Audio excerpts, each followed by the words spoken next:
जय हिंद दोस्तों। आज की वीडियो ना उनके लिए है, खासकर जो लोग चाहते हैं कि उन्हें दहेज में कार मिले। किसका मन नहीं करता यार दहेज में एक बेहतरीन कार मिले, दुल्हन के साथ एक कार मिले। दुल्हन तो मिल रही है, दुल्हन भी खूबसूरत होनी चाहिए, कार भी अच्छी होनी चाहिए। लेकिन दोस्तों खबर बहुत बड़ी है। 2 दिन से सोशल मीडिया पर एक वीडियो वायरल हो रही है, जिस वीडियो के अंदर पूरी बारात को बंधक बना लिया। क्यों बना लिया? जो दूल्हे साहब हैं उनकी डिमांड थी कि मुझे कार मिलनी चाहिए, और कार भी कौन सी? क्रेटा। अब उन्हें लड़की वालों ने स्विफ्ट कार दे दी। अब देखा जाए तो स्विफ्ट कार भी अच्छी है।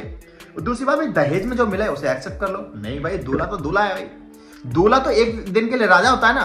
तब जब राजा है तो राजा ने डिमांड कर दी कि भाई मुझे राजा चाहते हैं, जापाना चाहते हैं कि इनको ये सामान मिलना चाहिए। हुआ क्या कि वो ये कह रहे थे कि भाई मुझे स्विफ्ट नहीं चाहिए, मुझे क्या चाहिए? क्रेटा चाहिए। जबकि वो शादी जो थी लगभग 17.5 लाख रुपए की शादी थी। यानी लड़की वालों का ये दावा है कि 17.5 लाख रुपए हमने शादी में खर्च किए हैं। नहीं मानी। हुआ क्या, लड़की वालों को मजबूरी में पूरी बारात को बंधक बनाना पड़ा। अब उसमें लड़का बंधक नहीं बना, पूरी बारात जो है जलील हो गई। यानी जो गलीज लोग थे पूरी तरीके से वो जलील हो गए। हुआ क्या, उस बारात को 12 लाख रुपए देने पड़े। लड़की वालों ने कहा कि भाई पैसे दो, जितने रुपए खर्चे हुए हमारे, और चले जाओ। इनके पास 12 लाख का कैश था, इन्होंने 12 लाख रुपए दिए। साथ में इनके पास कुछ सोना या सामान रखा होगा, ज्वेलरी, इन्होंने वो गिरवी के तौर पर दी कि हम बाद में ले जाएंगे, लेकिन जापना हमें बख्श दो, हमें माफ कर दो, और ये चले गए। पूरी खबर क्या है इस पर हम बात करेंगे, और साथ ही साथ ये बात करेंगे क्या अब दहेज जो है एक बिजनेस पैटर्न बन गया है, और यानी शादी एक बिजनेस पैटर्न हो गया। यानी एग्जैक्टली अब शादी नहीं हो रही है, बिजनेस बन गए। साथ ही साथ यहां पर हम दूसरे पक्ष को भी जानने की कोशिश करेंगे, क्या इस पूरे केस में लड़के को लालची कह देना ये सही है, या कहीं ना कहीं इनडायरेक्टली ये काम लड़की वाले भी बढ़ावा दे रहे हैं। खैर, खबर जो है उत्तर प्रदेश के बुलंदशहर की है। खबर आपके सामने है कि दहेज में क्रेटा कार की मांग पड़ी भारी। गाजियाबाद के दूल्हे को परिजनों समेत बनाया बंधक, फिर पैसे देकर उन्हें जो है छूटना पड़ा। गाजियाबाद में बुलंदशहर में एक बारात गई और उसे निराश होकर लौटना पड़ा, क्योंकि दूल्हा क्रेटा कार की मांग कर रहा था।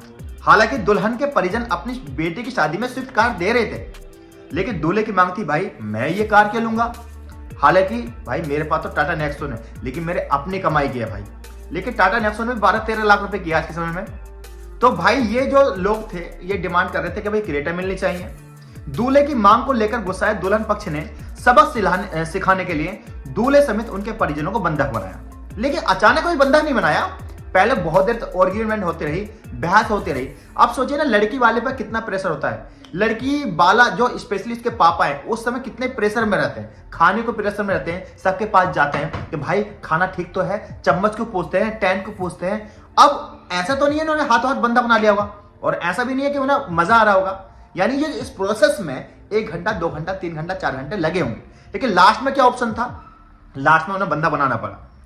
अब जब बंदा बना लिया तो उनसे कहा गया कि भाई इस शादी में 17.5 लाख रुपए खर्च हुए, आप हमें 17 लाख रुपए मतलब इतने पैसे लौटा दो, और जो है हम आपको जाने देंगे। दुल्हन पक्ष ने दुल्हन की शादी दूसरे युवक से भी कर दी। पूरा मामला जो है आपके सामने है कि गाजियाबाद के मोदी नगर स्थित कलछीना गांव में बुधवार को बारात बुलंदशहर जिले के गुलाबटी स्थित बागवाला गांव में गई थी। वहां दुल्हन पक्ष के लोग दूल्हे की क्रेटा कार की मांग को लेकर भड़क गए।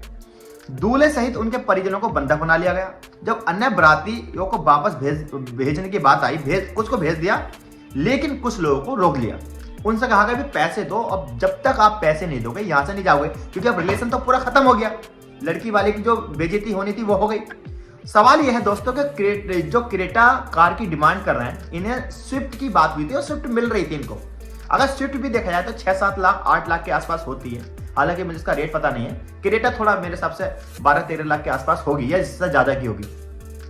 लेकिन अभी सवाल सोचिए किस लेवल से बिजनेस बन गया है। और ये तो खैर आज की खबर है ये, क्योंकि सोशल मीडिया पर वायरल चल रही है, बड़ी बड़ी न्यूज ने उठाया है। लेकिन अगर आप स्क्रीनशॉट में भी देखोगे तो ऐसे इससे पहले इस तरह की खबर आती आई हैं, जहां पर लड़के वालों को बंधक बना लिया दहेज की वजह से।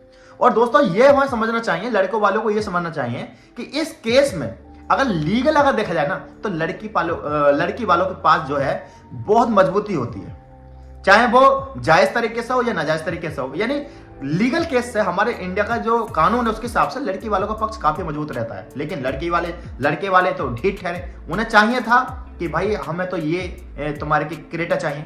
ये खबर को मैं ज्यादा एक्सप्लोर क्यों कर रहा हूँ अच्छे तरीके से, क्योंकि कहीं ना कहीं इस वीडियो को देखने के बाद जिन लोगों के मन में डिमांड है कि यार हमें कार मिलनी चाहिए, तो भाई आप समझ लो कि क्या चीज हो सकती है और क्या पर प्रॉब्लम हो सकती है। लेकिन यहाँ पर हम लड़की वालों की बात करेंगे। खैर क्या हुआ, दुल्हन पक्ष शादी में 8 लाख रुपए की कार दे रहे थे। देखो मैंने कहा ना कि कार का रेट पता नहीं, लेकिन 8 लाख रुपए की बात आ गई। दूल्हा स्विफ्ट की जगह क्रेटा की मांग करने लगा था। यह बात दूल्हे ने बिचौलिए को फोन पर बताई। इस बातचीत को बिचौलिए द्वारा फोन पर रिकॉर्डिंग कर लिया गया। उन्होंने रिकॉर्डिंग कर ली।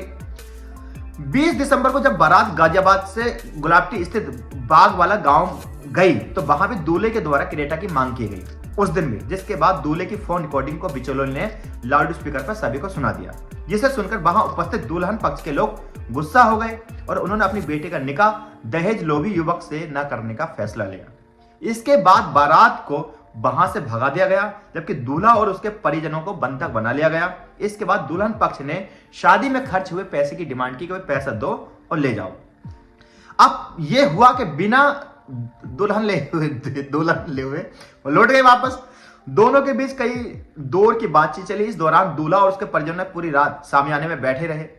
गुरुवार को पंचायत में निर्णय लिया गया कि दुल्हन पक्ष के द्वारा शादी में जितने पैसे खर्च हुए हैं यानी 17 लाख रुपए दुल्हन पक्ष को देने होंगे। इसके बाद लगभग 12.5 लाख रुपए दूल्हा पक्ष ने दे दिए जो कैश थे उनके पास। 5 लाख रुपए को उन्होंने बाद में देने का वादा किया और जिसके एवज में वो अपने आभूषण यानी जो ज्वेलरी वगैरह है, आभूषण और एक कार को वो गिरवी रखकर चले गए। तो ये इस तरह की कहानी हुई। अब जो लड़की है, लड़की के लिए आन फान में एक जो पड़ोसी गांव था वहां पर लड़का था, उससे बात की गई और जो है उस लड़के से उस लड़की का निकाह करा दिया गया। बेटी पक्ष ने दुल्हन की शादी दूसरे युवक से करा दी। अब ये इस तरह की जब कहानी समाज में सुनने को मिलती है तो ये बिल्कुल क्लियर हो गया है कि एग्जैक्टली अब शादी नहीं हो रही है, शादी के नाम पर बिजनेस हो रहा है। और यहां पर ये तो रही लड़कों वाली बात। अब इस पर रोशनी डालना इसलिए ज्यादा जरूरी है कि एग्जैक्टली यहां पर जो केस हम देखेंगे, कानून की बात करेंगे तो लड़की का पक्ष मजबूत है, कानून के रूप से ही मजबूत है और सोशल मीडिया पर जिस तरीके से जलील हो रहा है वो तो है ही।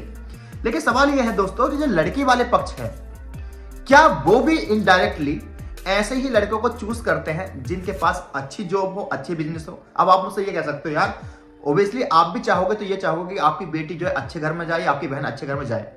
लेकिन सवाल यह है दोस्तों, ये जो प्रॉब्लम है ये एक तरफ से प्रॉब्लम नहीं है, ये एग्जैक्टली दोनों तरफ से प्रॉब्लम है। हालांकि इस केस में तो ये प्रॉब्लम सामने से थी, लेकिन सवाल ये है कि बिचौलियों को बहुत दिन पहले ही पता चल गया था कि ये लड़का जो है कार की डिमांड कर रहा है और तुम्हारे की इसे क्रेटा चाहिए। और लड़की वालों ने पहले ही बना लिया था कि हम जो है उस दिन उस लड़के को जलील करेंगे, क्योंकि जब बिचौलियों को पता चल गया तो बिचौलिया ने तो कहा होगा, तो ये बात पहले हो सकती थी। लेकिन लड़की वालों ने ये जरूरी समझा कि हमें जो है इसको जलील करना है और गलीस लोगों को तय करना है।